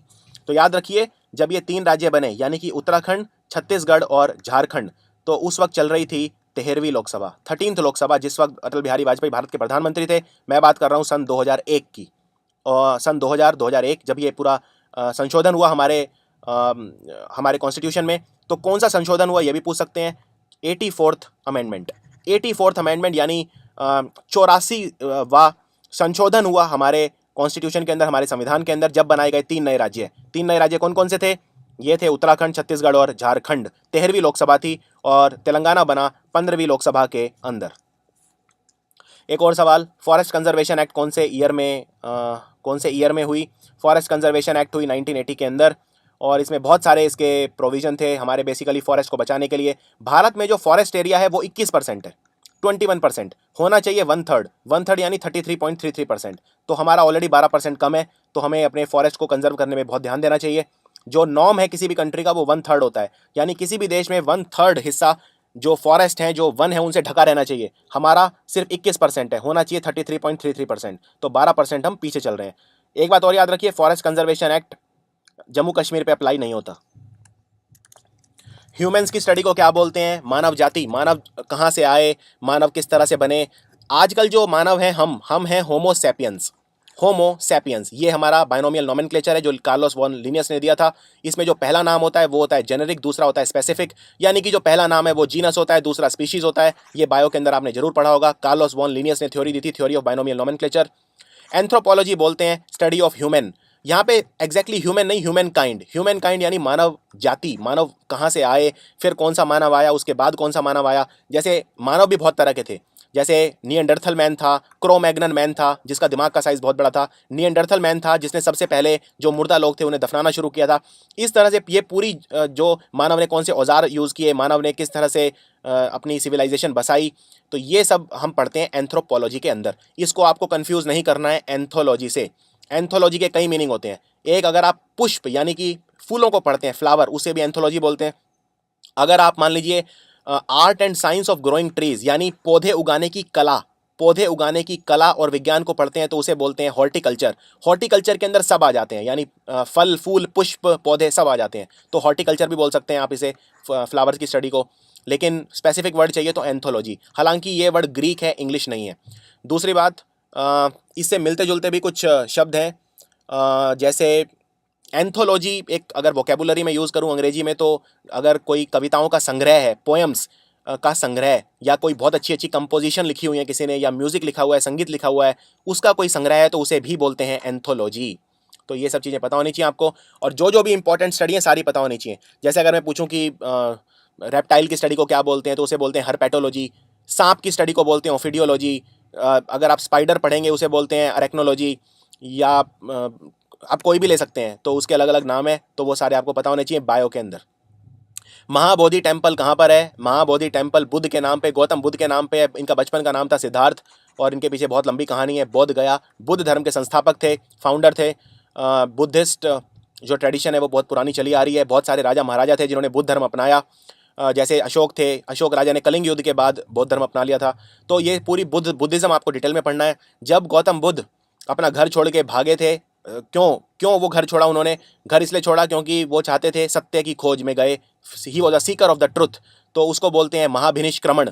महाभिनिष्क्रमण मतलब जब वो सत्य की खोज में निकले और जब उन्हें सत्य मिल गया, जब उन्हें अपना जब उन्होंने अपना उपदेश दिया, सरमन दिया सारनाथ के अंदर, उसको बोलते हैं धर्म चक्र परिवर्तन, जिसको अंग्रेजी में कहा जाता है व्हील ऑफ मोशन। जो लॉ है वो सेट हो गया था, व्हील ऑफ मोशन, धर्म चक्र परिवर्तन। तो ये था गौतम बुद्ध के बारे में। गौतम बुद्ध का जन्म कहाँ हुआ ये भी आपको पता होना चाहिए, कपिलवस्तु, लुम्बिनी, नेपाल। आयरन मैन कौन है भारत के? भारत का लौह पुरुष किसे कहा जाता है? तो भारत का जो लौह पुरुष है वो कहा जाता है सरदार वल्लभ भाई पटेल को। सरदार वल्लभ भाई पटेल को सरदार किसने कहा था ये भी पूछते हैं। इनको सबसे पहली बार सरदार कहा था महात्मा गांधी ने। और कई बार ये भी पूछ लेते हैं कि महात्मा गांधी को पहली बार महात्मा किसने कहा था? मोहनदास करमचंद गांधी का नाम महात्मा रखा रविंद्रनाथ टैगोर ने। रविंद्रनाथ टैगोर को गांधी जी बोलते थे गुरुदेव, और रविंद्रनाथ टैगोर उन्हें बोलते थे महात्मा। तो ये कुछ चीज़ें हैं जो आप याद रख सकते हैं। 1915 के अंदर रविंद्रनाथ टैगोर ने इन्हें उपाधि दी थी महात्मा की। नेक्स्ट क्वेश्चन, मैप्स की स्टडी को क्या कहते हैं? मैप यानी नक्शा, जो हम नक्शा या जिसे हिंदी में कहते हैं मानचित्र, जब हम नक्शा या मानचित्र पढ़ते हैं उसे बोलते हैं कार्टोग्राफी। तो ये सब आप वन वर्ड सब्स्टिट्यूशन में भी पढ़ सकते हैं, और ये सब आप जनरल जीके है, ये किसी भी अच्छी किताब से आप पढ़ सकते हैं। वॉलीबॉल की टीम में कितने खिलाड़ी होते हैं? वॉलीबॉल की टीम में 6 खिलाड़ी होते हैं। Volleyball. Indira Gandhi tulip garden कहाँ पर है? इंदिरा गांधी टूलिप गार्डन है जम्मू कश्मीर में। ये सारे इंपॉर्टेंट गार्डन, रिसर्च सेंटर, इसके लिए आप मेरा एक स्पेशल वीडियो देख सकते हैं स्टैटिक जीके के अंदर। आप जाइए, प्लेलिस्ट के अंदर आपको वीडियो मिल जाएगा। उसमें भारत के अंदर जितने भी इंपॉर्टेंट रिसर्च सेंटर हैं, जितने भी इंपॉर्टेंट चीज़ें हैं, सब उसमें कवर की गई हैं। चलिए आगे बढ़ते हैं। आज थोड़ा समय का अभाव है इसलिए मैं थोड़ा सा तेज जा रहा हूँ। प्रेशर नापने की जो इकाई है, यूनिट है, उसे क्या बोलते हैं? प्रेशर नापने की जो इकाई है उसे बोलते हैं पास्कल। ये साइंटिस्ट थे ब्लेज पास्कल, उनके नाम पे नाम रखा गया है पास्कल। स्पाइडर, मकड़ियों की स्टडी को क्या बोलते हैं? ये सारा बहुत ही ईजी है, अरेक्नोलॉजी बोलते हैं। इसी तरह पौधों की स्टडी को बॉटनी बोलते हैं, जानवरों की स्टडी को जूलॉजी बोलते हैं। आप कोई भी इसमें इस तरह से आपसे पूछा जाए तो आपको टिप्स पे होने चाहिए, एकदम बिल्कुल ईजिली आपको पता होना चाहिए। अगला सवाल, हिंदी दिवस कब मनाया जाता है? तो याद रखिए, मैंने अपने चैंपियंस ऑफ जीके वीडियो 1 में आपको बताया था कि वर्ल्ड और नेशनल में फ़र्क है। पूरी दुनिया में हिंदी दिवस मनाया जाता है 10 जनवरी को, लेकिन भारत में कब मनाया जाता है? 14 सितंबर को। तो फ़र्क है। मैंने आपको एक एग्जांपल और दिया था, टीचर्स डे। टीचर्स डे पूरी दुनिया में मनाया जाता है 5 अक्टूबर को। हम कब मनाते हैं भारत में? 5 सितंबर को। तो इनमें फ़र्क होता है। जरूरी नहीं है हर त्यौहार में ऐसा फ़र्क होता है, लेकिन कुछ ऐसे दिवस या ऐसे कुछ ओकेजन है जो वर्ल्ड में अलग डे पे होते हैं और इंडिया में अलग डे पे होते हैं। हिंदी डे पूरे वर्ल्ड में मनाते हैं 10 जनवरी को, हिंदी भाषा को रिवाइव करने के लिए, इसका प्रचार करने के लिए, प्रसार करने के लिए। लेकिन भारत में हम मनाते हैं 14 सितंबर को। और 14 सितंबर को क्यों मनाते हैं? क्योंकि 14 सितंबर 1949 को जो हमारी कॉन्स्टिट्यूएंट असेंबली थी, जो बाद में पार्लियामेंट ऑफ इंडिया बन गई थी, कॉन्स्टिट्यूएंट असेंबली ने हिंदी को भारत की ऑफिशियल लैंग्वेज डिक्लेयर किया था। तो ये आपको याद रखना है। और हिंदी भाषा दुनिया में चौथे नंबर पे सबसे ज़्यादा बोली जाती है। दुनिया में जो भाषा सबसे ज़्यादा बोली जाती है वो है चाइनीज़, मैंडेरिन जिसे कहते हैं। दूसरे नंबर पे जो भाषा बोली जाती है वो है स्पेनिश, तीसरे नंबर पे इंग्लिश और चौथे नंबर पे हिंदी। तो आप ये मत सोचना दुनिया में सबसे ज़्यादा भाषा इंग्लिश बोली जाती है। इंग्लिश तीसरे नंबर पे है, पहले नंबर पे चाइनीज़ जिसे मैंडेरिन कहते हैं, दूसरे नंबर पे स्पेनिश। इसमें स्पेनिश में मैं स्पेनिश और स्पेनिश लैटिन दोनों मिला के बता रहा हूँ। तीसरे नंबर पे इंग्लिश और चौथे नंबर पे हिंदी। कान्हा नेशनल पार्क कहाँ पर है? कान्हा नेशनल पार्क दो चीज़ों के लिए फेमस है, एक तो टाइगर के लिए, बाघ के लिए, और दूसरा बारासिंगा के लिए। बारासिंगा एक तरह का हिरण जैसा होता है, इसके सर पे सींग होते हैं, बारासिंगा, इसे नाम से ही बोलते हैं, 12 सींग होते हैं सिर पे। तो ये मिलता है कान्हा नेशनल पार्क मध्य प्रदेश में। कान्हा नेशनल पार्क बहुत बड़ा नेशनल पार्क है मध्य प्रदेश में। ये दो डिस्ट्रिक्ट के अंदर आता है, एक तो मांडला और दूसरा बालघाट।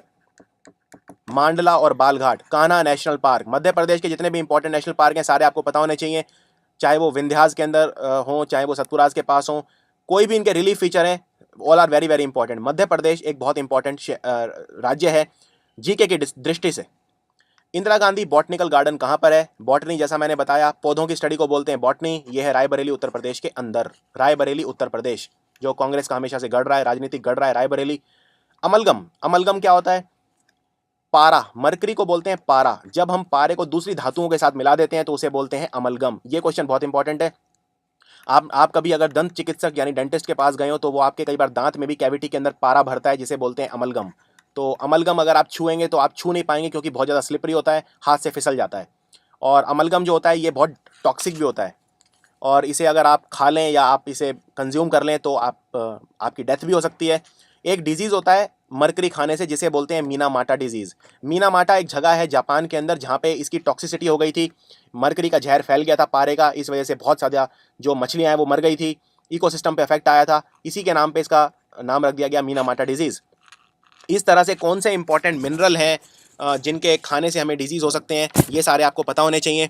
हम जो मिनरल यानी कि खनिज, हम खाने के अंदर खनिज खाते हैं, हम आयरन खाते हैं, हम आयोडीन खाते हैं, कैल्शियम खाते हैं, फॉस्फोरस खाते हैं। तो इनमें हमें कई चाहिए ज़्यादा क्वांटिटी में, जैसे कैल्शियम हमें बहुत ज़्यादा चाहिए खाने के अंदर, पोटेशियम चाहिए, सोडियम चाहिए, क्लोराइड चाहिए। लेकिन कुछ ऐसे हैं जो हमें बहुत ज़्यादा नहीं चाहिए, जैसे आयोडीन है या जैसे सेलेनियम है, मोलिब्डेनम है, ये हमें उतने नहीं चाहिए, इन्हें बोलते हैं माइक्रोन्यूट्रिएंट। और जो ज़्यादा चाहिए उन्हें बोलते हैं मैक्रोन्यूट्रिएंट। तो इसी तरह से अगर मान लीजिए कॉपर की टॉक्सिसिटी हो जाए तो उसे बोलते हैं विल्सन डिजीज़।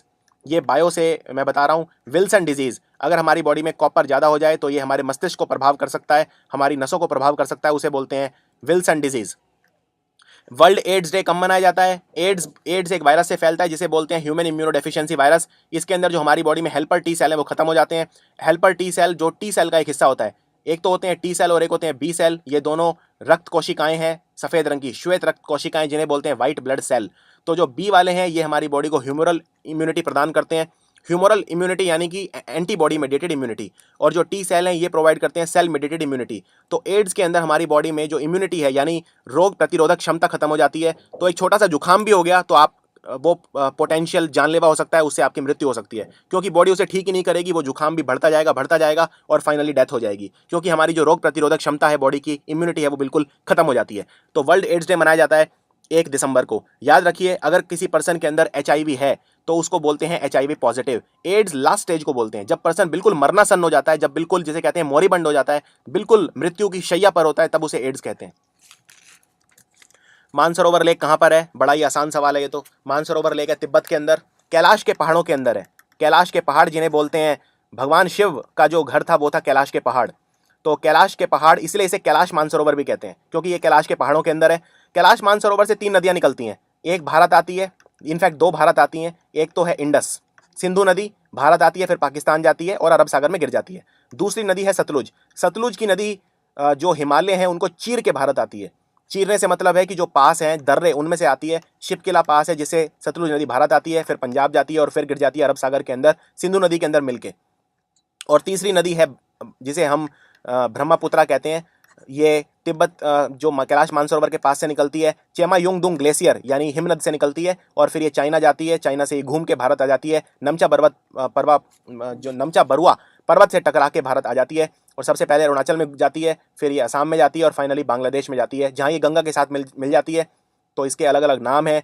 ब्रह्मपुत्रा के जितने भी नाम है सारे बहुत इंपॉर्टेंट हैं। ये आप हमारे जो पेन ड्राइव में वीडियो है ज्योग्राफी का उसमें देख सकते हैं। तमिलनाडु का सबसे पॉपुलर डांस कौन सा है? तमिलनाडु भारत का बहुत इंपॉर्टेंट राज्य है। इसका सबसे पॉपुलर डांस है Bharatanatyam. Yes, very very important, Bharatanatyam. Bharatanatyam में कौन कौन से मशहूर डांसर हैं ये भी पता होना चाहिए आपको। तो एक है रुक्मणी देवी, 3 एटलीस्ट पता होने चाहिए जो सबसे फेमस है। रुक्मणी देवी, एक है मीनाक्षी पिल्लई, ये आप कहीं पे लिख सकते हैं। रुक्मणी देवी, मीनाक्षी पिल्लई और मृणालिनी साराभाई, जो विक्रम साराभाई की पत्नी है, मृणालिनी साराभाई। इनफैक्ट इनकी जो बेटी है मल्लिका साराभाई, वो भी भारतनाट्यम की बहुत महान डांसर है। तो ये, और एक और है सोनल मानसिंह, ये भी एग्जाम में आ सकता है, सोनल मानसिंह। तो 4 डांसर मैंने आपको बताई भारतनाट्यम की बहुत फेमस, रुक्मणी देवी, मीनाक्षी पिल्लई, मृणालिनी और मल्लिका साराभाई और सोनल मानसिंह। ये कहाँ का डांस है? हमारा एक स्पेशल वीडियो भी है डांस के ऊपर जो हिस्ट्री के टीचर महिपाल सिंह राठौर ने बनाया है, आप उसको देख सकते हैं हिस्ट्री के वीडियो में जाके हमारी प्लेलिस्ट के अंदर। उसमें सारा डिटेल में बताया हुआ है, डांसेस को सारा डिटेल में एक्सप्लेन किया हुआ है। जो यक्षगण डांस है वो कर्नाटक का है। यक्षगण, ये क्लासिकल डांस की मैं बात कर रहा हूँ। डांस भी कई तरह के होते हैं, एक क्लासिकल डांस होते हैं, फोक डांस अलग होते हैं, तो सारे पता होने चाहिए आपको। जैसे बिहू डांस है असम का, वो फोक डांस है। तो जितने भी फोक डांस है और क्लासिकल डांस सारे पता होने चाहिए। यक्षगण है कर्नाटक का। कथक है नॉर्थ इंडिया का डांस। कथक जो जिसके बहुत फेमस जो डांसर है वो है बिरजू महाराज। और मोहिनीअट्टम डांस केरल का है। कथकली डांस भी केरल का है। तो सारे आप एक बार वो वीडियो देख सकते हैं, उसमें आपको डिटेल मिल जाएगी। चलिए आगे बढ़ते हैं। वर्ल्ड पॉपुलेशन डे कब मनाया जाता है? वर्ल्ड पॉपुलेशन डे ये मनाता है यूएनएफपीए। यूएनएफपीए यानी United nation population fund. World में हमें पॉपुलेशन कंट्रोल करनी चाहिए। दुनिया में 700 से करोड़ से ज़्यादा लोग ऑलरेडी हैं। 125 करोड़ इसमें लगभग भारत में, 135 करोड़ लगभग चाइना में है। तो इन 2 देशों में मिला के ही लगभग 260 करोड़ लोग हैं और हमें जो पॉपुलेशन है वो कंट्रोल करनी है दुनिया की। तो इसके बारे में जागरूकता फैलाने के लिए मनाया जाता है वर्ल्ड पॉपुलेशन डे 11 जुलाई हर साल। 11 जुलाई से 7 दिन पहले 4 जुलाई बहुत इंपॉर्टेंट डे है। क्या होता है 4 जुलाई को, वीडियो में आगे बताऊंगा। म्यांमार, म्यांमार की करेंसी क्या है? हर देश की करेंसी पता होने का एक बहुत ही शॉर्टकट मैंने तरीका बताया है। कैपिटल करेंसी का एक वीडियो है मेरा, वो आप देख सकते हैं। 1 घंटे के अंदर सारे कैपिटल और करेंसी आपको याद हो जाएंगे। बर्मीज कयात, बर्मा पुराना नाम है म्यांमार का। म्यांमार का जो नाम है पुराना उसको कहते थे बर्मा। और बर्मा की राजधानी पहले थी, यानी म्यांमार की राजधानी पहले थी रंगून। एक पुराना गाना भी है, आपने सुना होगा, मेरे पिया गए रंगून, वहाँ से किया टेलीफोन। तो वो रंगून यही है, लेकिन अब इसका नाम पलट दिया गया है। म्यांमार का की जो राजधानी है अब रंगून नहीं है, अब है नेपीटाओ। NAYPYITAW, नेपीटाओ। चलिए आगे बढ़ते हैं। वर्ल्ड हेल्थ डे कब मनाया जाता है? वर्ल्ड हेल्थ डे WHO मनाता है, यानी वर्ल्ड हेल्थ ऑर्गेनाइजेशन, जिसका हेडक्वार्टर है जेनेवा स्विट्जरलैंड के अंदर। 7 अप्रैल को हर साल जितने भी डिजीज़ हैं उनके बारे में जागरूकता फैलाने के लिए, जो भी हेल्थ केयर एक्टिविटीज़ हैं उन पे एक ग्रिप लाने के लिए वर्ल्ड हेल्थ डे 7 अप्रैल हर साल। गोल्फ का आविष्कार किस खेल में हुआ था? गोल्फ का आविष्कार हुआ था स्कॉटलैंड के अंदर। स्कॉटलैंड यूनाइटेड किंगडम का हिस्सा है। इसकी राजधानी है एडिनबर्ग। बहुत सारे महान खिलाड़ी यहाँ से आते हैं स्कॉटलैंड से, जैसे एंडी मुरे, टेनिस के खिलाड़ी स्कॉटलैंड के हैं। स्कॉटलैंड में एक सबसे फेमस जो शहर है उसका नाम है ग्लासगो। ग्लासगो, जहाँ पे रॉयल सर्जन्स कॉलेज भी है। सर्जरी के लिए डॉक्टर जो बनते हैं स्कॉटलैंड के सर्जन्स बहुत फेमस है, उसके लिए royal college of surgeons Glasgow. तो स्कॉटलैंड आपको याद रखना है। बहुत सारे इसमें वैसे कंट्रोवर्सी रहती है ज़्यादातर गेम्स में। गोल्फ में कोई कंट्रोवर्सी नहीं है, लेकिन ज़्यादातर गेम्स में कंट्रोवर्सी रहती है। जैसे कोई भी खेल है, कोई कंट्री क्लेम करता है ये हमारे यहाँ स्टार्ट हुआ, कोई कहता है हमारे यहाँ स्टार्ट हुआ। जैसे जो चेस है, चेस कहते हैं भारत के अंदर स्टार्ट हुआ, पहले चौसर बना, चौसर से चेस बना। तो अलग अलग कंट्री हैं जो चेस को क्लेम करती हैं। तो इसी तरह से, लेकिन कुछ हैं जो आपको पता होने चाहिए कि कौन सा खेल किस देश के अंदर इजाद किया गया। जैसे फॉर एग्जांपल स्नूकर और टेनिस है वो फ्रांस के अंदर हुए। बैडमिंटन भारत के अंदर हुआ। हॉकी हॉलैंड के अंदर हुआ। ये कुछ एक्सेप्टेड आंसर हैं, लेकिन इनमें सब में कंट्रोवर्सी है। खैर, स्मॉल पॉक्स वैक्सीन किसने इजाद की? स्मॉल पॉक्स वैक्सीन इजाद की एडवर्ड जेनर ने। इसके पीछे एक बहुत बड़ी कहानी है। हमारी बॉडी में जो हार्मफुल केमिकल होते हैं, जो हमारी बॉडी में घुस के नुकसान पहुंचाते हैं और हमारे इम्यून सिस्टम को एक्टिवेट करते हैं, यानी हमारी रोग प्रतिरोधक क्षमता को बढ़ाते हैं, उन्हें बोलते हैं एंटीजन। और जब ये एंटीजन हमारी बॉडी में घुस जाते हैं तो हमारी बॉडी उल्टा वार करती है, इनको खत्म करती है, एंटीबॉडी बनाती है। इसे बोलते हैं ह्यूमरल इम्यूनिटी या बी सेल मेडिएटेड इम्यूनिटी। तो एडवर्ड जेनर ने एक आविष्कार किया। उन्होंने देखा कि जो लोग गाय भैंस के साथ रहते हैं उन्हें स्मॉल पॉक्स क्यों नहीं होता। स्मॉल पॉक्स एक डिजीज़ होता है जो जिसमें चेहरे पे गड्ढे हो जाते हैं, और स्मॉल पॉक्स जैसे हमारे जो एक्टर हैं ओमपुरी, उन्हें भी स्मॉल पॉक्स है, उनके अगर चेहरा देखेंगे तो उस पर थोड़े छोटे छोटे गड्ढे हैं। और स्मॉल पॉक्स की वजह से बहुत ज़्यादा मॉर्बिडिटी एंड मॉर्टेलिटी होती थी पुराने ज़माने में। लेकिन एडवर्ड जेनर ने देखा कि जो गाय भैंसों के साथ जो लोग रहते हैं उनके अंदर स्मॉल पॉक्स नहीं होता। क्यों नहीं होता? क्योंकि उनके अंदर एक स्मॉल पॉक्स की लोअर फॉर्म होती है, एटीन्यूएटेड फॉर्म, जिसे बोलते हैं काउ पॉक्स। तो ये बहुत बड़ा सिद्धांत है, इस पर अभी उतना समय नहीं है कि मैं विस्तार से जाऊं, बस आप इतना याद रख लीजिए, स्मॉल पॉक्स वैक्सीन बनाई एडवर्ड जेनर ने। आज़ाद हिंद फौज, आज़ाद हिंद फौज कौन से साल में बनी? ये फैक्चुअल क्वेश्चन है। 1943 नेताजी सुभाष चंद्र बोस को श्रेय जाता है आज़ाद हिंद फौज बनाने का। पानीपत की दूसरी लड़ाई किसके बीच में हुई? ये सवाल बहुत स्टैंडर्ड है। पानीपत की दूसरी लड़ाई, पहली लड़ाई और तीसरी लड़ाई सारी पता होनी चाहिए आपको। कौन जीता ये भी पता होना चाहिए। तो जो पानीपत की जो पहली लड़ाई थी वो हुई 1526 में। किसके बीच में हुई? बाबर और इब्राहिम लोदी। इसमें बाबर जीता, मुगलों की जीत हुई। 1556 में हुई दूसरी लड़ाई पानीपत की, अकबर और हेमू के बीच में। हेमू जिसने अपना नाम विक्रमादित्य रख लिया था, अकबर और हेमू के बीच में हेमू की बुरी तरह से हार हुई, अकबर की जीत हुई। और जो तीसरी लड़ाई हुई वो हुई 1761 के अंदर। ये हुई अहमद शाह अब्दाली के अंदर, जो अफगानिस्तान से आया था, दुरानी वंश का था ये, और ये लड़ा था मराठास के साथ। तो इसमें अहमद शाह अब्दाली की जीत हुई थी। आगे बढ़ते हैं। पानीपत वैसे हरियाणा के अंदर है, ये भी आपको याद रखना है, ये जिला है Panipat. Which country celebrate independence day on 19 अगस्त? 19 अगस्त को कौन सा कंट्री है जो अपना स्वतंत्रता दिवस मनाता है? तो 19 अगस्त को अफगानिस्तान अपना स्वतंत्रता दिवस मनाता है। 14 अगस्त को मनाता है पाकिस्तान, 15 अगस्त को मनाता है भारत। और मैंने आपको कहा था 4 जुलाई को एक बहुत खास दिन होता है। 4 जुलाई को अमेरिका का इंडिपेंडेंस डे होता है। और इसमें एक दो कंट्री और हैं, आप याद रख सकते हैं, जैसे जैसे खैर अभी इतना ही काफ़ी है। आप इंडिया का याद रख सकते हैं, पाकिस्तान का याद रख सकते हैं, अफगानिस्तान 19 अगस्त और अमेरिका 4 जुलाई। लेप्रेसी, लेप्रेसी को क्या बोलते हैं? लेप्रेसी को बोलते हैं हैंसन डिजीज। लेप्रेसी होता है एक बैक्टीरिया से, माइकोबैक्टीरियम लेप्रे। ये बैक्टीरिया हमारी बॉडी में चला जाता है और हमारे नर्वस सिस्टम को डैमेज कर सकता है, ब्रेन को डैमेज कर सकता है, नर्व्स को डैमेज कर सकता है, रेस्पिरेटरी सिस्टम को डैमेज कर सकता है, या हमारी त्वचा यानी स्किन को डैमेज कर सकता है, चर्म रोग भी हो सकता है। लेप्रेसी अगर एडवांस स्टेज में हो जाए तो इससे डेथ भी हो सकती है। वेरी वेरी डेंजरस डिजीज, और ये फैलता है बैक्टीरिया से। तो हमारी बॉडी में कौन से डिजीज बैक्टीरिया से फैलते हैं, कौन से वायरस से फैलते हैं, कौन से, ये सारे आपको पता होने चाहिए। मॉडर्न जेनेटिक्स के पिता कौन है? मॉडर्न जेनेटिक्स के पिता है ग्रेगोर मेंडल।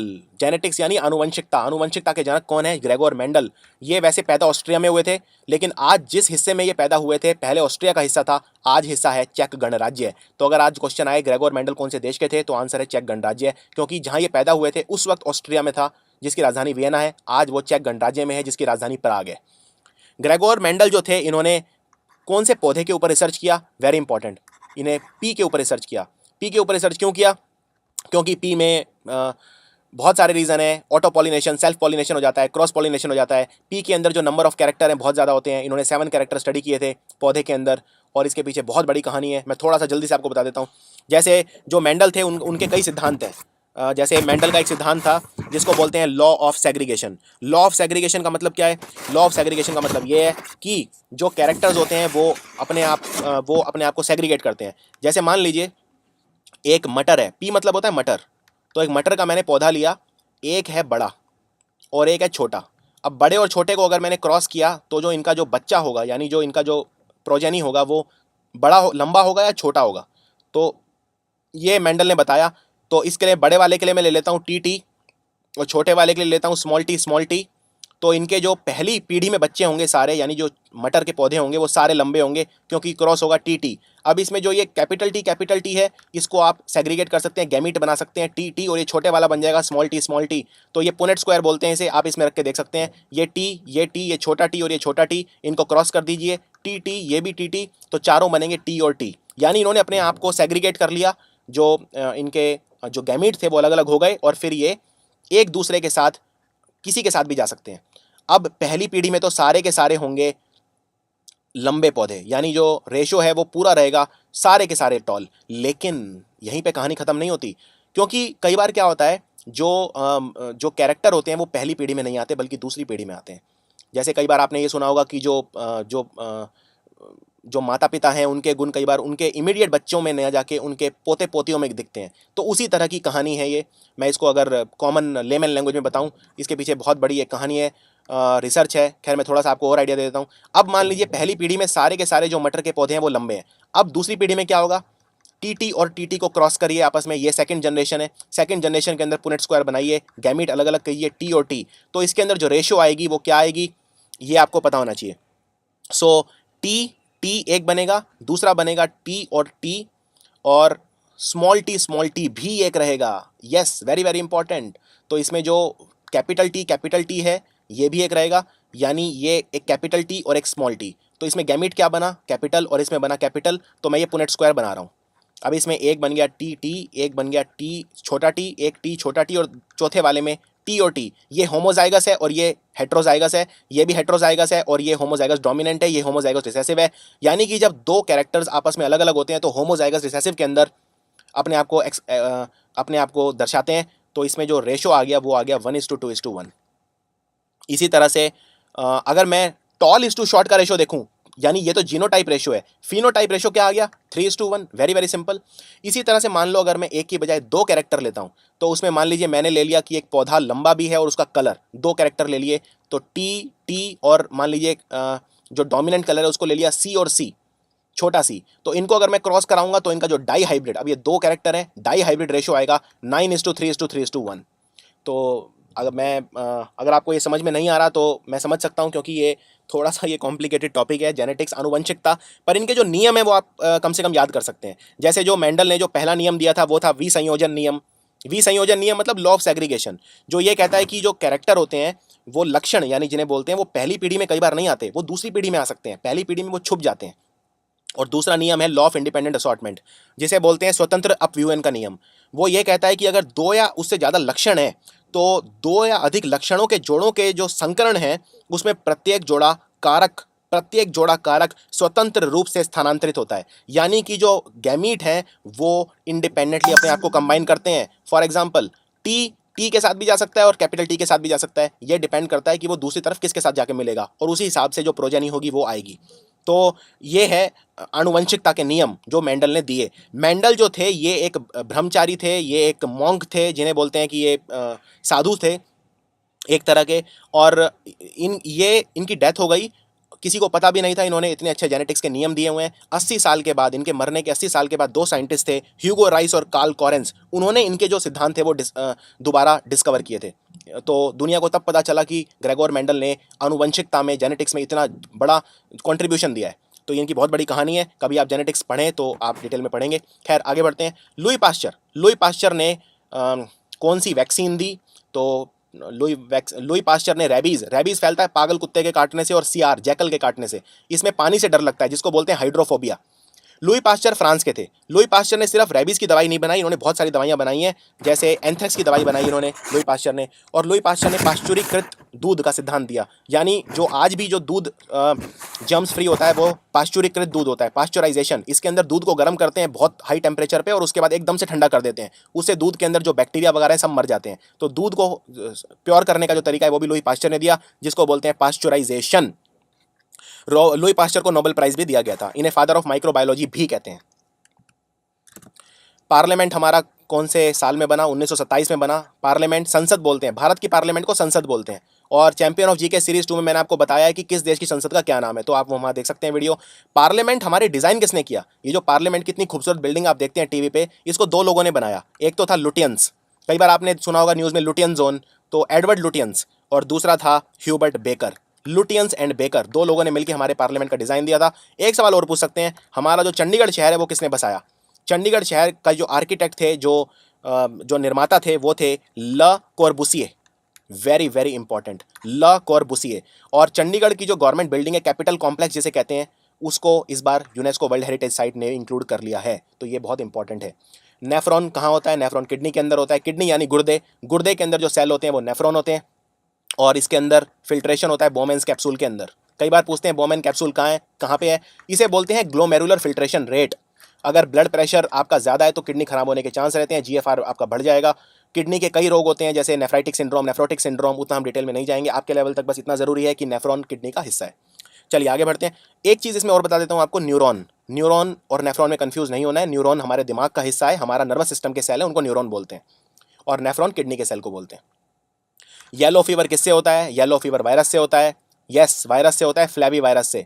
लेकिन ये मच्छर के काटने से होता है। देखिए दो चीज़ें होती हैं, एक होता है कॉजल ऑर्गेनिज्म जो पैरासाइट होता है, और एक होता है उसको लेके कौन उड़ता है। कहने का मतलब अगर मान लीजिए कोई रोग है तो रोग को एक तो होगा जो रोग का जो कारण होगा उसे लेके उड़ेगा।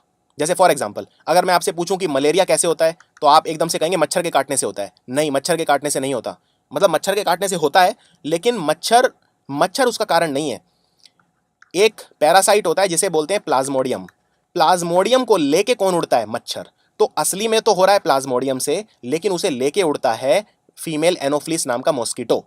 तो मच्छर सिर्फ उसका एक कैरियर है, लेकिन असली जड़ क्या है? ये प्लाज्मोडियम। इसी तरह येलो फीवर फ्लावी वायरस से होता है, लेकिन इसे लेके कौन उड़ता है? इसे लेके उड़ता है एक खास किस्म का मच्छर जिसे बोलते हैं एडीस। और ये जो एडीस मच्छर है ये बहुत सारे डिजीज से होते हैं, ये बहुत सारी चीज़ों का कॉजल ऑर्गेनिज्म लेके उड़ता है। जैसे एडीस से डेंगू भी होता है। तो कोई पूछे डेंगू क्यों होता है? डेंगू होता है एडीस मच्छर के काटने से। कोई पूछे कि जीका, आपने जीका वायरस जरूर सुना होगा। अभी ओलंपिक्स चल रहे थे तो ऐसी आशंका लगाई जा रही थी कि ब्राजील उन्हें ढंग से होस्ट नहीं कर पाएगा क्योंकि ब्राजील और दक्षिण अमेरिका के जो बाकी देश हैं उनके अंदर जीका का प्रकोप है। जीका भी एडीस मच्छर काटने से होता है। इसी तरह एक भारत के जो दक्षिणी टाउन है जैसे कर्नाटक, तमिलनाडु, केरला, यहाँ पे एक डिजीज बहुत पॉपुलर है जिसको बोलते हैं चिकनगुनिया। चिकनगुनिया के अंदर जो हमारे हड्डियां हैं, हड्डियों का मेनली होता है, उसमें बुखार होता है बहुत तेज, और हमारी जो हड्डियां हैं जोड़ों में दर्द होता है। चिकनगुनिया के अंदर चिकनगुनिया भी होता है एडीस मच्छर के काटने से। तो ये कुछ चीज़ें हैं जो आप याद रख सकते हैं। आरबीसी की फुल फॉर्म क्या होती है? बड़ा आसान सवाल है। आरबीसी की फुल फॉर्म होती है रेड ब्लड सेल। आरबीसी के अंदर होता है हीमोग्लोबिन जो हमारी पूरी बॉडी में ऑक्सीजन लेके दौड़ता है। हमारी बॉडी में अगर हीमोग्लोबिन कम हो जाए उसे बोलते हैं अनीमिया। अनीमिया यानी हीमोग्लोबिन का कम होना। इसी तरह वाइट ब्लड सेल होते हैं जो हमारी बॉडी में रोग प्रतिरोधक क्षमता प्रदान करते हैं। और तीसरी चीज़ होती है प्लेटेलेट जो हमारी बॉडी में खून का थक्का जमता है उसमें मदद करते हैं। प्लेटेलेट, डब्ल्यूबीसी और आरबीसी। आरबीसी हमारी बॉडी में बनता है उसे हीमोपोइसिस बोलते हैं, और बहुत ज़्यादा बढ़ जाए तो पॉलीसाइथीमिया बोलते हैं। वाइट ब्लड सेल अगर हमारी बॉडी में बहुत ज़्यादा बढ़ जाए तो उसे लुकीमिया बोलते हैं, वरना ल्यूकोपोइसिस यानी blood cell, white blood cell का मरना, ब्लड कैंसर यानी लुकीमिया। प्लेटेलेट हमारी बॉडी में कम हो जाते हैं डेंगू के अंदर, 10-15 हज़ार से भी कम रह जाते हैं। कई बार बहुत ज़्यादा डेंजरस हो जाता है क्योंकि इंटरनल ब्लीडिंग स्टार्ट हो जाती है, क्योंकि हमारी जो सेल है उसकी टर्बिडिटी मेंटेन करते हैं प्लेटेलेट्स। गन पाउडर किसका बना होता है? गन पाउडर बना होता है पोटेशियम नाइट्रेट। ये आसान सवाल है। ये आपको रट्टा लगाना है। KNO3, के मतलब पोटेशियम, एन मतलब नाइट्रोजन, ओ मतलब ऑक्सीजन। ये सब रसायन विज्ञान में बहुत आसानी से आप कर सकते हैं। पोटेशियम नाइट्रेट के साथ साथ इसमें और भी कंपाउंड होते हैं। जो गन पाउडर होता है इसके अंदर पोटेशियम नाइट्रेट के अलावा कई बार चारकोल भी होता है। चारकोल कार्बन का एक फॉर्म है, तो ये भी आप याद रख सकते हैं, चारकोल होता है। चलिए आगे बढ़ते हैं। इसमें जितने भी ऐसे कॉमन नेम है, गन पाउडर हो गया, बेकिंग पाउडर, वॉशिंग सोडा, ये सब आप याद रख सकते हैं। वॉशिंग सोडा होता है सोडियम कार्बोनेट, Na2CO3। जो बेकिंग पाउडर होता है वो होता है NaHCO3 यानी कि सोडियम बाइकार्बोनेट। तो ये सारे नाम आप याद रख सकते हैं। ब्रिटिश राज भारत में कब शुरू हुआ? ब्रिटिश राज स्टार्ट हुआ 1857 में। क्यों? क्योंकि 1857 की जंग हुई, उसके बाद आई गवर्नमेंट ऑफ इंडिया एक्ट 1858, और 1857 तक भारत पे राज ब्रिटिशर्स का नहीं था, ईस्ट इंडिया कंपनी का राज था। फिर गवर्नमेंट ऑफ इंडिया एक्ट जब आई 1858, उसके अंदर क्या हुआ? ईस्ट इंडिया कंपनी को खत्म कर दिया गया और भारत की गुलामी हो गई डायरेक्ट क्वीन के क्राउन के नीचे, इसीलिए ब्रिटिश राज स्टार्ट हो गया 1858 के अंदर। ताशकंद एग्रीमेंट, भारत और पाकिस्तान में युद्ध हुआ 1965 में, उसके बाद 1966 के अंदर साइन हुआ ताशकंद एग्रीमेंट। भारत की तरफ से कौन गया था? भारत की तरफ से गए थे लाल बहादुर शास्त्री, ताशकंद। और पाकिस्तान की तरफ से उनके राष्ट्रपति आए थे अयूब खान। दोनों के बीच में मॉडरेशन कराई थी रशियन ने, और शांति वार्ता एग्रीमेंट साइन हुआ ताशकंद एग्रीमेंट। ताशकंद राजधानी उज्बेकिस्तान की, और लाल बहादुर शास्त्री की मृत्यु भी हुई गई थी ताशकंद के अंदर। डाइजेस्टिव सिस्टम मतलब हमारा जो हमारी खाना पाचन की जो प्रक्रिया है वो स्टार्ट होती है मुंह से। मुंह के बाद खाना कहाँ जाता है? ओइसोफेगस में, वहाँ से पेट में जाता है, आमाशय में, फिर छोटी आंत, फिर बड़ी आंत, और फिर फाइनली निकल जाता है एनस से। तो छोटी आंत जो होती है उसके भी 3 पार्ट होते हैं, डूडोनम, जेजुनम, इलियम। लंबी आंत के 3 पार्ट होते हैं, सीकम, कोलोन, रेक्टम। सीकम हमारे अंदर नहीं होता है क्योंकि हमारे अंदर सेलुलोज डाइजेशन नहीं होता है, इसलिए वो अपेंडिक्स के रूप में होता है जो कि वेस्टिजियल ऑर्गन है। तो टोटल जो एडल्ट्स के अंदर लेंथ होती है वो होती है 30 फीट। ये सब कंसेप्ट मैंने बहुत डिटेल में कवर किए हैं पेन ड्राइव कोर्स के अंदर। कौन सा ऐसा क्रिकेटर है जिसने वर्ल्ड कप के अंदर 3 सेंचुरी लगातार बनाई है? 3 ही नहीं बल्कि 4 बनाई है, तो 4 कर लीजिए इसे। कुमार संगकारा महान बल्लेबाज, श्रीलंका के विकेट कीपर भी थे। और नंबर 1 पे हैं सचिन तेंदुलकर, वनडे में सबसे ज़्यादा रन बनाए सचिन तेंदुलकर ने, कुछ 18,000 से ज़्यादा रन है इनके। दूसरे नंबर पे हैं कुमार संगकारा ने लगभग 14,000 से ज़्यादा रन बनाए हैं। कुछ एग्जैक्ट वैल्यू याद रखने की जरूरत नहीं है। पहले नंबर पे सचिन, दूसरे नंबर पे कुमार संगकारा। इन्होंने वर्ल्ड कप में 2015 का जो वर्ल्ड कप हुआ था उसमें 4 सेंचुरी लगातार बनाई थी। खजुराहो के मंदिर कहाँ पे हैं? खजुराहो के मंदिर हैं मध्य प्रदेश के अंदर। ये एक आसान सवाल है, खजुराहो के मंदिर हैं मध्य प्रदेश के अंदर। चलिए आगे बढ़ते हैं। पीडीएफ की फुल फॉर्म क्या होती है? पीडीएफ की फुल फॉर्म होती है पोर्टेबल डॉक्यूमेंट फॉर्मेट। बहुत सारे मेरे जो वीडियो है मैं उनका पीडीएफ आपको अवेलेबल कराता हूँ मेरे फेसबुक पेज पर, आप वहाँ चले जाना, आपको वीडियो मिल जाएगा पीडीएफ के रूप में।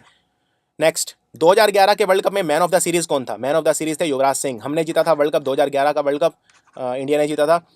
याद रखिए ये मैन ऑफ द सीरीज का कंसेप्ट सबसे पहली बार 1992 वर्ल्ड कप में आया था। इससे पहले मैन ऑफ द सीरीज नहीं दिया जाता था। जैसे अगर कोई पूछे भारत ने 1983 में वर्ल्ड कप जीता, मैन ऑफ द सीरीज कौन था? कोई भी नहीं था, क्योंकि वर्ल्ड सबसे पहली बार मैन ऑफ द सीरीज कब दिया गया? 92 वर्ल्ड कप में। और 92 वर्ल्ड कप में कौन था मैन ऑफ द सीरीज? मशहूर बल्लेबाज मार्टिन क्रो, ये थे न्यूजीलैंड के। 1996 वर्ल्ड कप के अंदर कौन था man of the series? 96 world cup में था सनत जयसूर्या। 2003 वर्ल्ड कप में कौन था? सचिन। 2007 वर्ल्ड कप में कौन था? 2007 वर्ल्ड कप में था ग्लेन मैकग्राथ। और 2011 में युवराज सिंह। तो ये है मैन ऑफ द टूर्नामेंट। हाँ, एक चीज़ याद रख सकते हैं आप, 1983 में हमने वर्ल्ड कप जीता, वेस्ट इंडीज़ को हराया। फाइनल में मैन ऑफ द मैच कौन था? मोहिंदर अमरनाथ। तो ये आप याद रख सकते हैं। लेकिन याद रखिए शुरू के जो कुछ वर्ल्ड कप थे 75, 79, 83, 87, उनमें मैन ऑफ द सीरीज़ का कंसेप्ट नहीं था। चलिए अब बात करते हैं दादरा नगर हवेली की राजधानी क्या है। दादरा नगर हवेली की राजधानी है सिलवासा। ये हमारी यूनियन टेरिटरी है। भारत में 7 यूनियन टेरिटरी हैं जिन्हें बोलते हैं केंद्र शासित प्रदेश। तो केंद्र शासित प्रदेश डायरेक्टली सेंटर के अधीन होते हैं, लेफ्टिनेंट गवर्नर के थ्रू, एलजी जिसे बोलते हैं। तो सिलवासा और भी हैं, जैसे लक्षद्वीप की राजधानी है कावाराती, अंडमान निकोबार की पोर्ट ब्लेयर। सारे नाम आपको पता होने चाहिए। भारत कौन सा फ्लैग कोड फॉलो कर रहा है? 2002। ये हमारा कलर और शेप और साइज तीनों बताता है हमारा फ्लैग कोड 2002। तिरंगा जिसे बोलते हैं हमारे फ्लैग को। नील नदी कहाँ पे बहती है? नील नदी अफ्रीका में बहती है, अफ्रीका के बहुत सारे देशों में बहती है, फिर मेडिटेरेनियन समुद्र के अंदर गिर जाती है। दुनिया की सबसे लंबी नदी है नील नदी। दूसरी सबसे लंबी नदी है दुनिया की अमेजन, साउथ अमेरिका में बहती है, जैसे ब्राज़ील, कोलंबिया, और फिर वहीं के समुद्र में गिर जाती है अटलांटिक महासागर के अंदर। इसी तरह से इंडिया की नदियाँ बहुत छोटी हैं।